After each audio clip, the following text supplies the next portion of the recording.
Hello, good afternoon and welcome to News Today on Joy News Multi TV. Coming up, reports of gun battle at Ashalaja near Amasamai as two chiefs fight over a piece of land.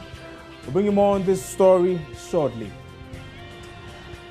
Also ahead, commercial drivers in Techiman clashed with military personnel over the use of the Sunyani bus terminal. And Ashanti Regional Chairman of Opposition NPP, Bernard Enchibu-Esiako, granted bail after assaulting Member of Parliament for Minshian North Collins, Uso Mankwa. We have details of those stories plus lots more, including business, sports, entertainment, as well as international updates, all coming up in the next hour here on News Today. Stay with us.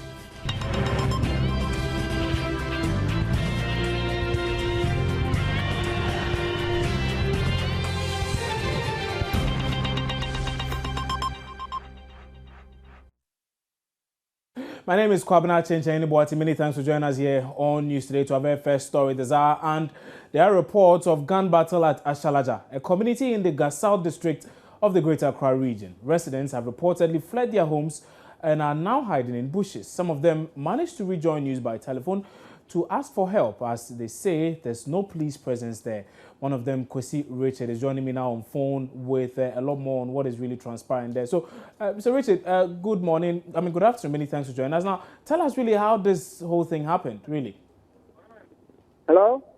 Kwesi Richard, I'm asking, how did this whole thing happen? We are working on the side, and we hear the gunshot. So after we hear the gunshot, everybody's run away. We don't know where to go. So I just run away, enter somebody's room. So I hear the gunshot, people are shouting. And after the shouting, I said, no, I have to call the police to come the area to come and assist the people in the area. That's why I call the police. Richard, tell us whether or not, if you do know who these people shooting sporadically are. They look like this in Langard. Understand me? They look like a Langard.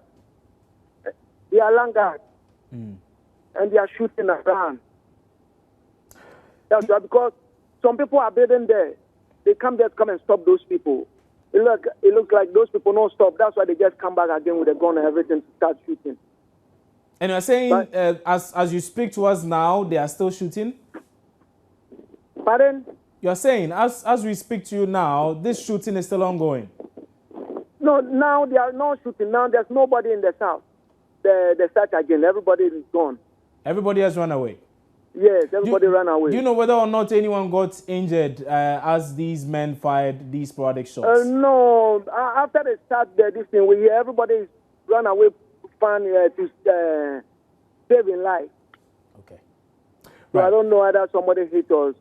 Nobody. Okay. Kwesi Richard, many thanks for that update. We are trying the lines to see whether we could get an update on this from the Amasamai police, and it has to do with some sporadic shooting at Ashalaja near Amasamai over a piece of land. We are told that two chiefs have been engaging in a gun battle this morning over a piece of land at Ashalaja. We are keeping our eyes on this, following up on this very issue. We're bringing you a lot more updates on it in subsequent bulletins, particularly on our news and news analysis program, The Pulse, which airs at 3 p.m. on this very same channel. But away from that now, and commercial drivers in Techiman in the Bonoafo region have also, we are told, clashed with military officials over the use of the Sunyani bus terminal. According to Joy News reporter Anna Sabit, the bus terminal is yet to be commissioned after 15 months of renovation. The drivers, who have run out of patience as far as the use of the facility is concerned, say the delay is affecting their business, hence the demand to be relocated to the yet-to-be-commissioned terminal. But the Sunyani Assembly engaged the military to forcibly eject the drivers from the lorry station, resulting in a clash between the two. Let's get on to the phone lines now for the latest on this story. And Anas Sabit is a man on the ground, and he's joining me now with the very latest. So, Anas, tell us more about this incident.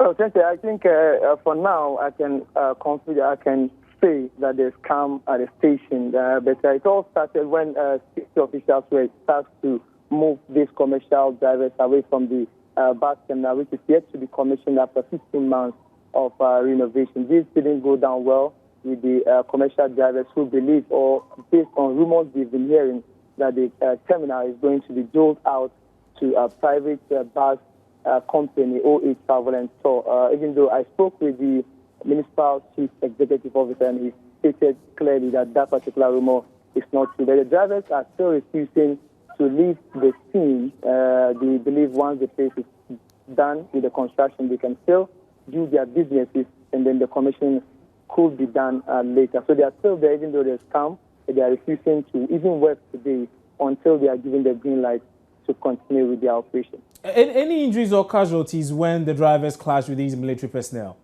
Yes, there is one of the drivers had some cuts on his arm. I was told, he told me that one of the military officers used a knife on him. That was when they were really angered, provoked, and they threatened to lynch the military officer in case he tried anything of that sort.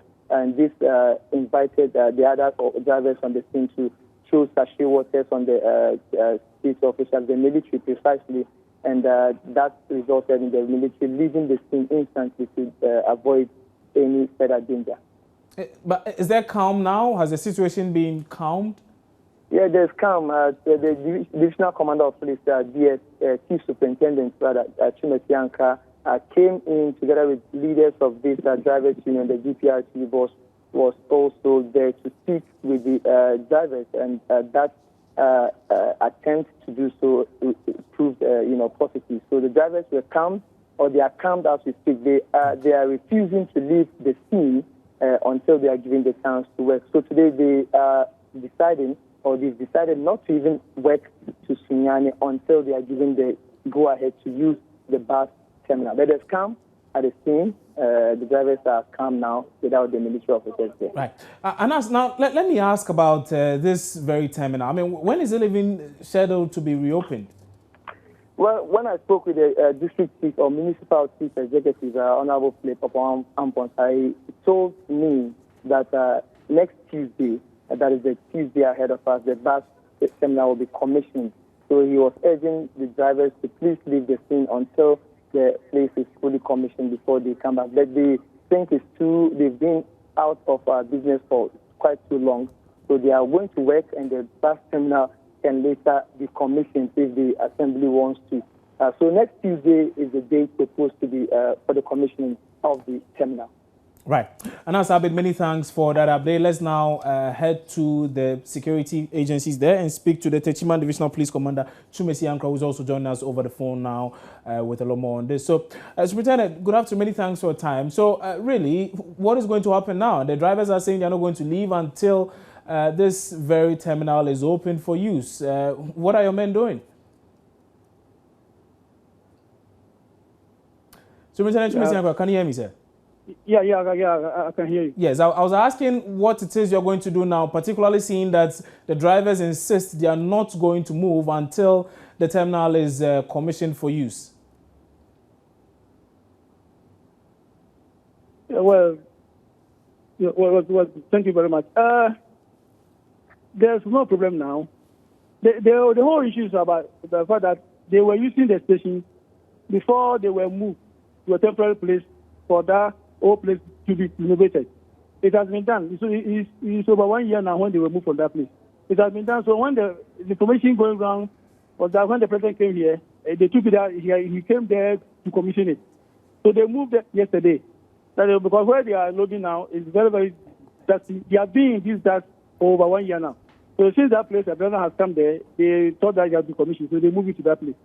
This morning I was there to talk to them. They agree, but then they gave their agreement that they have been working in the dust. Now this place has been finished. So if they want to commission, they should allow them to be there, and then when it's time for them to commission, then they move from that place. Yeah, so I talked to them, and this is what they also said. They have written to the MC catalog their grievances. So the MC has given assurance that it will be a place to be commissioned on Tuesday. So right now, the situation can, but there have not been any clash between drivers. It was the Sunyani station drivers who were agitating. Yeah, that they have to move, they have to use the place, that sort of thing. So the situation now, I would say, is calm. So what is to happen between now and Tuesday? Are you, for instance, going to have some of your men patrol this very terminal just to ensure that there's peace there and that these drivers do not do anything untoward?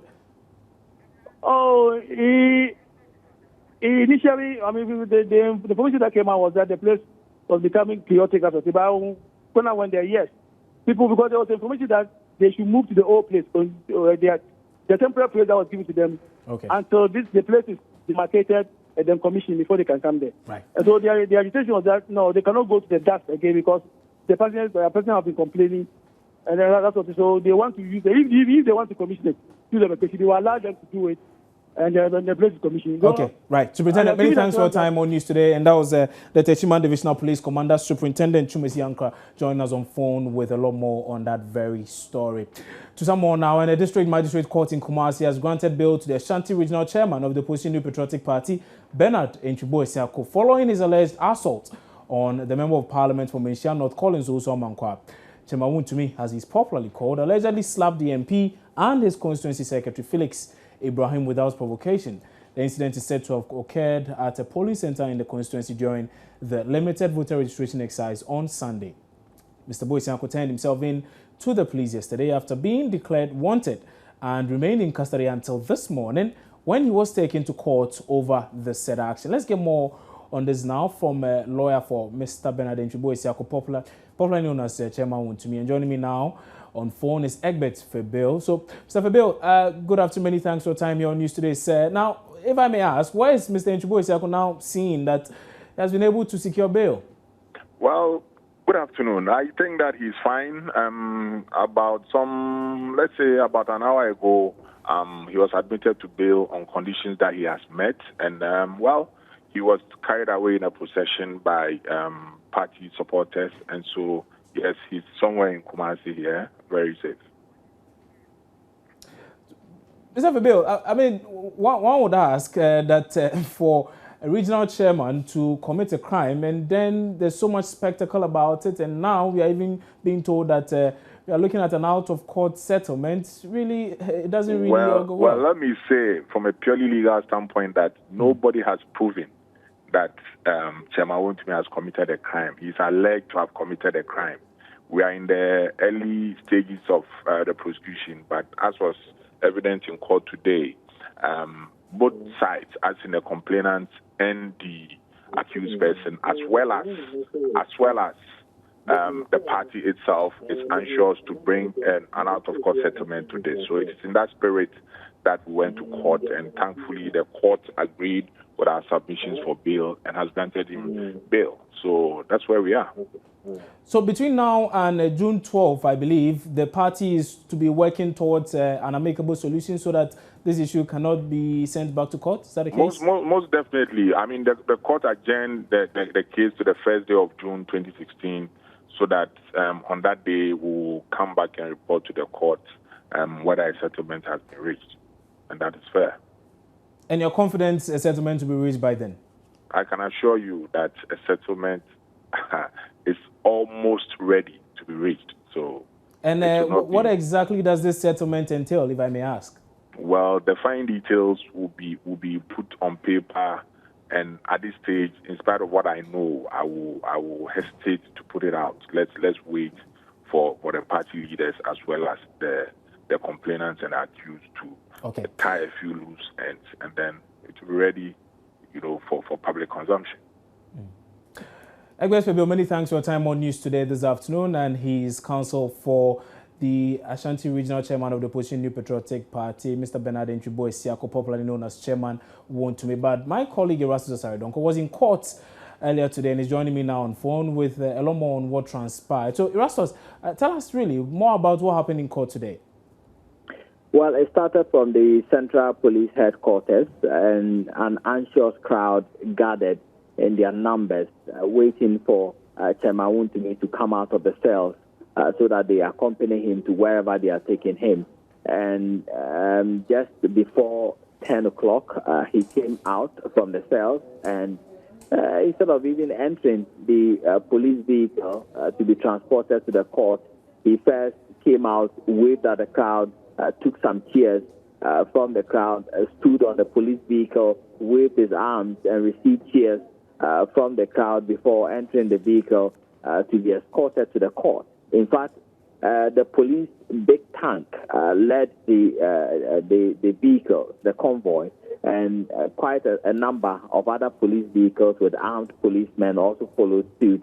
And the crowd in their numbers filled the entire streets of Kumasi, following the convoy right to the Asokwa District Court, where indeed they had to prevent them from entering the courthouse, so the court was locked amidst a tight security out there.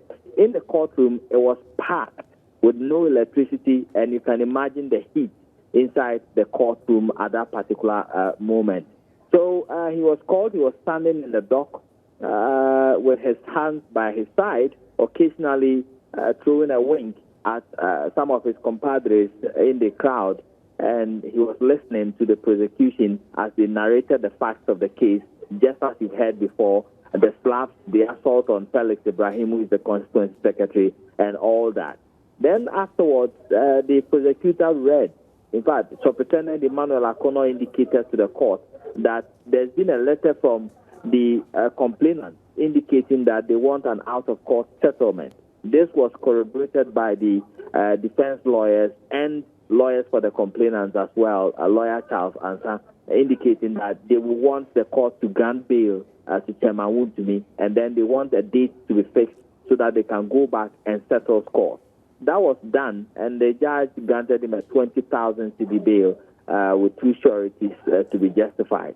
The rest is after he came out of the court, the crowd, the teeming crowd. In fact, he had to be carried shoulder high on the streets. He did not board a vehicle. They walked with him with cheers and all that, like a king being heralded through the streets of his kingdom. That's what happened here. We also do know that some national executives of the party, particularly the acting national chairman of the party, Mr. Freddie Blay, has flown to the Ashanti regional capital, Kumasi. Have you by any chance come across him, and what has he been saying?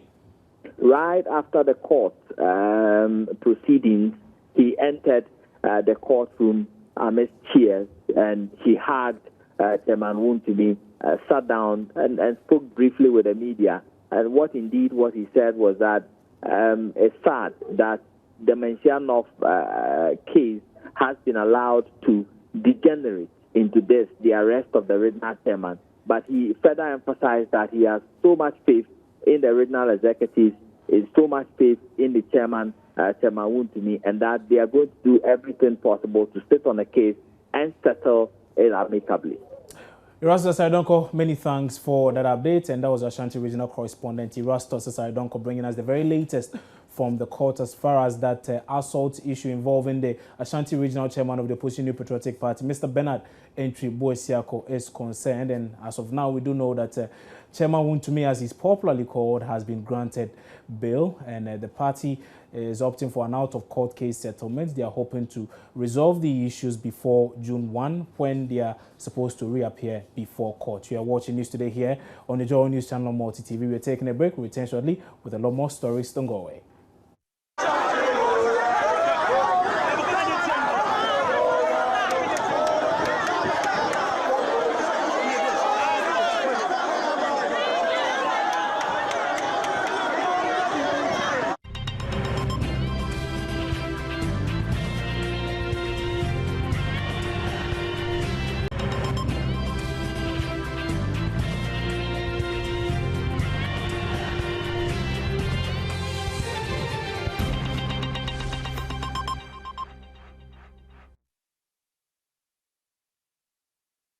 Many thanks for staying with us here on News Today. To some more stories now. And President John Dramani Mahama has paid a courtesy call on the Omanhene of the Ogwa traditional area, Osabere Makwesiata II, to kickstart his 3-day accounting to the people tour of the Central Region. My colleague Richard Kojunyakon has been following events and is joining me live now on phone with a lot more. So, Kojo, can you tell us more about the president's tour to the region?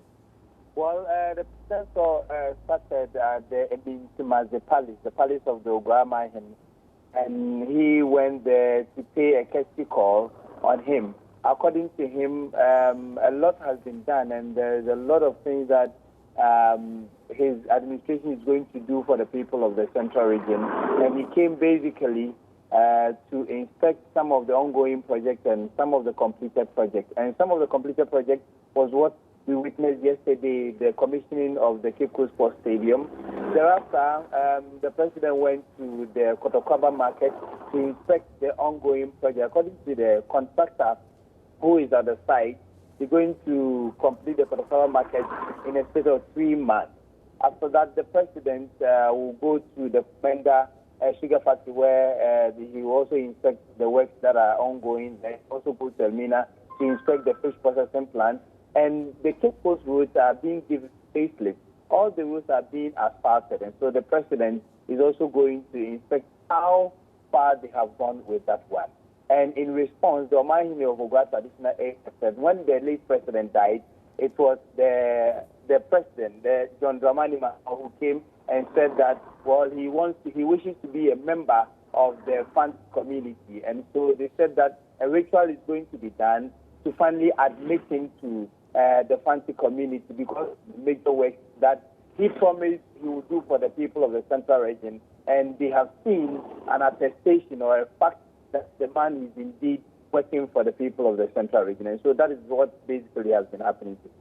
So beyond this very action by the president, what more is he expected to do on the store?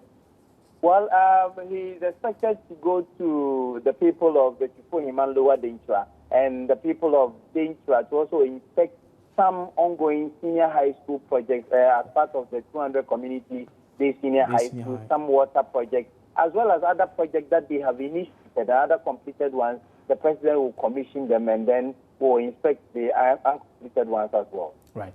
Many thanks for that update, Kojo. And that was our Central Regional Correspondent, Richard Kojo Nyako, bringing us a lot more on the president's tour in the Central Region.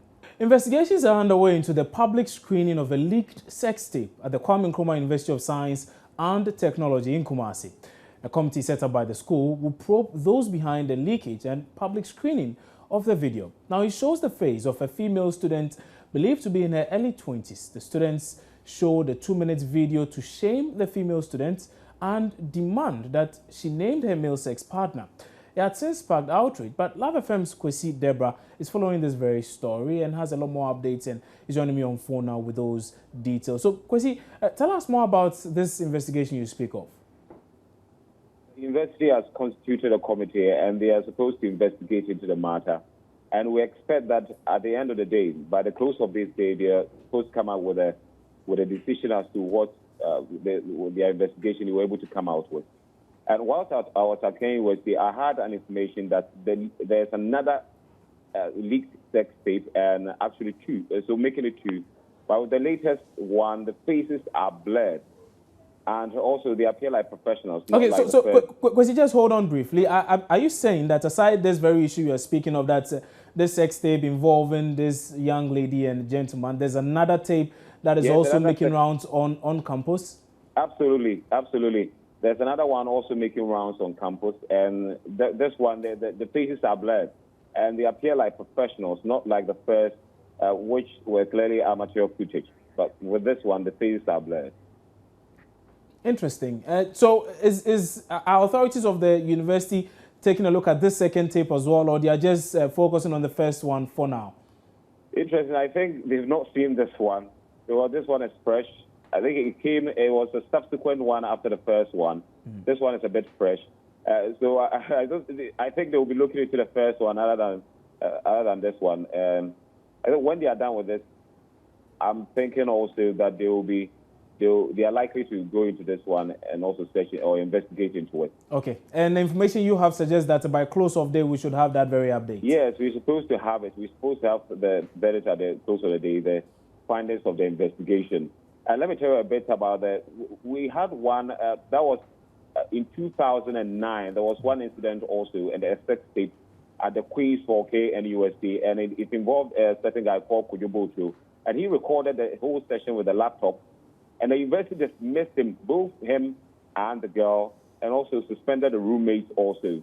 So what we expecting at the end of the day, if investigations prove that maybe prove the identity of the girl and also the guy, we expect rustication. at the end of the day. Right. Kwesi, many thanks for that update. And that was Ashanti Regional Correspondent bringing us a lot more updates on that leaked sex tape at the Kwame Nkrumah University of Science and Technology in Kumasi. And the latest information is given to us now suggests that there's another video making rounds on campus. The only difference with this is that the faces of these two persons involved in the act have been blurred. We'll be bringing you a lot more on this in subsequent bulletins. Do stay tuned to your Joy News channel. The second and final phase of the limited voter registration exercise has begun today across the country. The first phase of the exercise, which ended 2 days ago, was fraught with chaos and in some instances violence at several centers, particularly in the Ashanti, Western and Bono-Ahafo regions. The Coalition of Domestic Election Observers, CODEO, observed that some party agents belonging to the NDC and NPP abused the challenge process, thus unduly delaying the registration process, creating unnecessary chaos at some of these centers. Now, in this second phase, the exercise will see registration officials move to other centers to continue with the process. Well, the Coalition of Domestic Election Observers, CODEO, has put together a number of reports as far as this very issue is concerned, and we'll be bringing you a lot more on that very story, including that report by CODEO on our news and news analysis program, The Pulse, which airs at 3 p.m. on the same channel. We're taking a break here on News Today. When we come back, we'll bring you business updates and then some sports. Plus, we also have entertainment and international updates all coming up in the next half hour. Stay with us.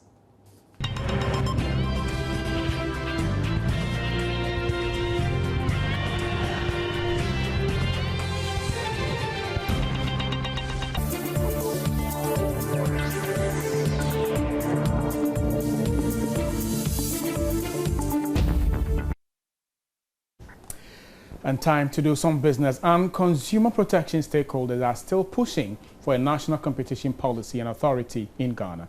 They believe this will prevent companies from unduly manipulating consumers through the formation of cartels within various sectors of the economy.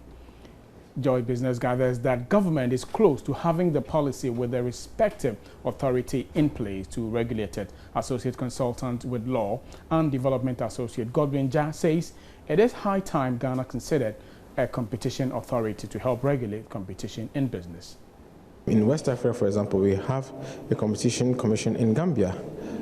We have a competition policy in Mauritius and in some other African countries. Even in India, there's one. And in the Western world, it's a very common phenomenon. What this does for us is that it ensures that even the regulators themselves are subject to law. The danger is that, for example, the NCA, which regulates magnetic spectrum, would be the authority that actually issues licenses. Who checks what they do? That's one aspect. And then when it comes to the industry itself, when the actors are out there working, the business actors, how do they arrange their economic affairs? How do we ensure that there's value for the economy, for the end user or the consumer? These are matters that is oftentimes you find difficulty with the regulator addressing. And so a competition authority or competition council or commission would ensure that when these actors go about doing their work, they are doing it in accordance with the law and they're doing it in the best interest of the client or the consumer. And the Vice-Chancellor of the University of Coventry, Professor John Latham, has charged leadership in the public sector to adopt a transformational approach in entrepreneurial training. He said this is a sustainable way of addressing the challenge of graduate unemployment in the country. Professor Latham spoke with Joy Business at the sidelines of the launch of the African Institute for Transformational Entrepreneurship at the Ghana chapter of the Coventry University alumni here in Accra. We're saying that it doesn't matter which discipline you're in, there is a process by which if we can support an individual to actually achieve what they wish to achieve, and don't forget at the end of the day people will set their own goals of what they want to do. Perhaps people in the creative industry sector will have an aspiration to set up a small company and trade and have more of a lifestyle business. Maybe somebody in one of the other disciplines like engineering would want to develop a new product and take it to market and be running a much larger organization. I think what we want to do as part of the development of our ecosystem is to say that we're putting in a situation which allows individuals, wherever they come from, in whichever of the African countries that we're operating, and give them the best chance to actually take their idea forward and be successful.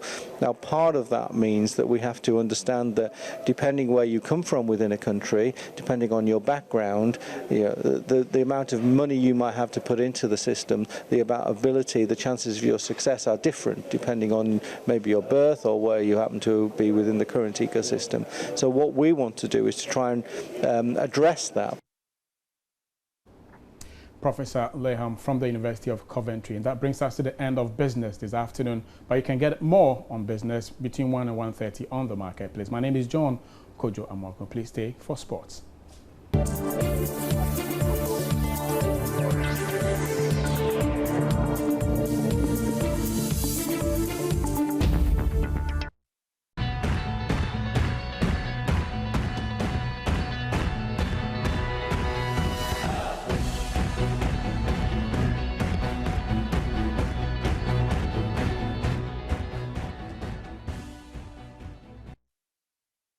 Good afternoon, my name is Baba Tando. Join me talk sports right here, right now. And Ghana now has in its collection 5 national stadia, namely the Esipon, Babayara, Tamale, Accra, and the newly built Cape Coast Stadium. Now, the Esipon and Tamale stadia were built while the Accra and Babayara Sports Stadia were refurbished, all in 2008, ahead of Ghana's hosting of the African Nations Cup in that year. Now, those edifices are in highly deplorable states due to the very little or no maintenance at all. At the commissioning of the 35,016,000-seater stadium yesterday in Cape Coast, Youth and Sports Minister Neelante van der Poy promised that the new multi-purpose facility built with a grant from the People's Republic of China will be very well taken care of. In 2017 to 2021, we will have our own transforming sports and changing the lives of sportsmen and women. We have begun an aggressive interaction with the private sector to have a relationship that will not only bring private investment, but professional knowledge in the rebuilding, improvement in the maintenance and the management of our stadia. This, we hope, will be enhanced in the coming months. We once again would like to assure you that this facility will never, I repeat, never go the way of Accra and the others. Away from the Cape Coast Stadium, now First Capital Plus, now Capital Bank, in January of 2014, signed a 5-year sponsorship deal with the Ghana Football Association worth $10 million to be the headline sponsors of the domestic top flight. But the bank, after a season, decided to suspend their agreement with the Ghana Football Association, stating restructuring as the reason for the suspension. Now, the Ghana Football Association took legal action against the financial institution for abrogating their Ghana Premier League sponsorship agreement. Marketing consultant Dr. Dan Markin, who brokered the deal between the FA and the bank, confirms to Joy Sports Capital Bank may be forced to pay some compensation to the GFA or have the court settle the issue. Well, the company never said the GFA did anything wrong. The company said that they had some challenges and that because of those challenges, they wanted to suspend their sponsorship. We asked them whether they wanted to terminate. They said sponsorship suspension, but I don't know how long that suspension is supposed to be. And we cannot suspend the league and wait for them to solve their problems. So the league must continue, and there are consequences in that. Sometimes we take decisions that have backlashes on us as people, and sometimes you are between the devil and the deep blue sea. So if they were between the devil and deep blue sea, they look at the lesser evil. Maybe it's better for them to pay compensation or something. I don't know. The court will decide. And when we get to that bridge, we'll cross it. All right, so just by way of what's coming up later today, Novak Djokovic takes on talented teenager Borna Koric later today, aiming to improve his clay court season. Now there is an all-Spanish affair to kick off proceedings on the show court with Feliciano Lopez up against Roberto Bautista Agut, while Joe Wilfried Tsonga takes on Albert Ramos Vinolas. Now David Ferrer is up against American qualifier Dennis Kudla. Juan Martin Del Potro will look to continue his return to form when he meets Jack Sock, while 8th seed Thomas Berdick faces Dennis Istomin. 4th seed Stanislav Wawrinka has been woefully out of sorts since winning the Dubai Open in February, and Australia's Nick Kyrgios is also a very obvious threat. Now the pair also have a previous verbal altercation in Montreal revolving around Wawrinka's girlfriend Donna Vekic. I can't wait to see how these matches take place in the Mutual Madrid Open 2016. That's how I end sports. But you can follow us on Twitter, Joy Sports GH. You can also follow me on Twitter at Babatando. Also, be our friend on Facebook. It's Joy Sports. My name is Babatando. Good afternoon.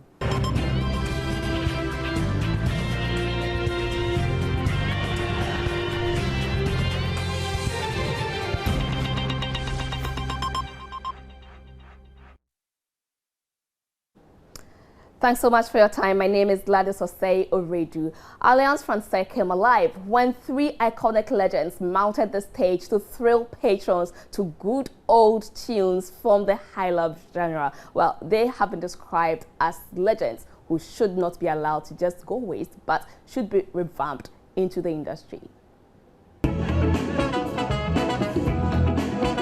Live in Accra High Life and Jazz Festival saw 3 Ghanaian iconic legends of high life music mounting the stage to thrill their audience to what has been described by the patrons as good music. The 3 included A.B. Crensel, Ben Bracco,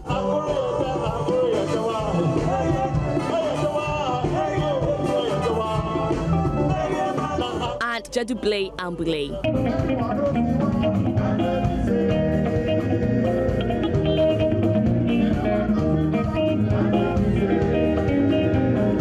Patrons who were very impressed by the performances of these 3 legends could not hold back their excitement and shared with the news team what they make of their performances. Well, great show! I'm going crazy. I have to go see it.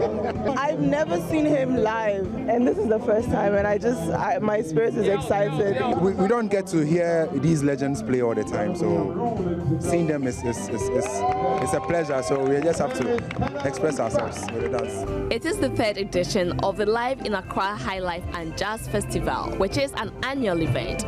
Next year's already promises to be more fun.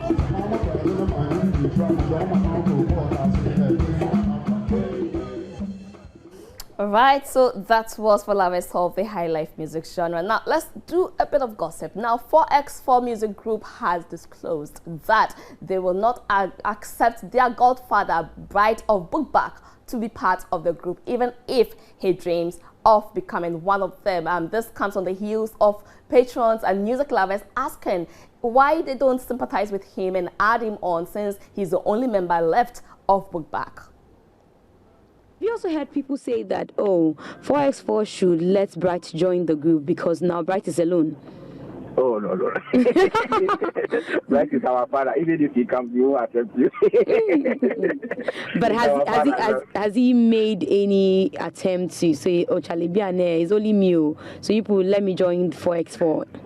No. I would say, Bright, when all this hip life started, even when you ask the gurus in the game, they will tell you, Bright is one creative guy in the industry. Bright is very, very one creative guy.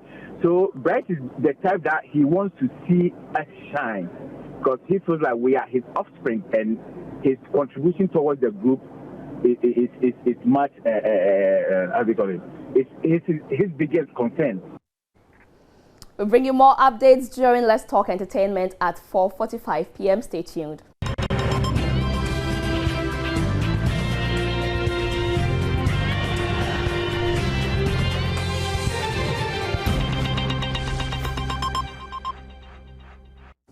And that's how we wrap up on News Today this afternoon on your Joy News channel here on Multi TV. My name is Kwabena Chencheheniboati. Remember, there's a lot more news when you log on to www.myjoyonline.com. The Marketplace comes up next with John Amwako. Many thanks for your company.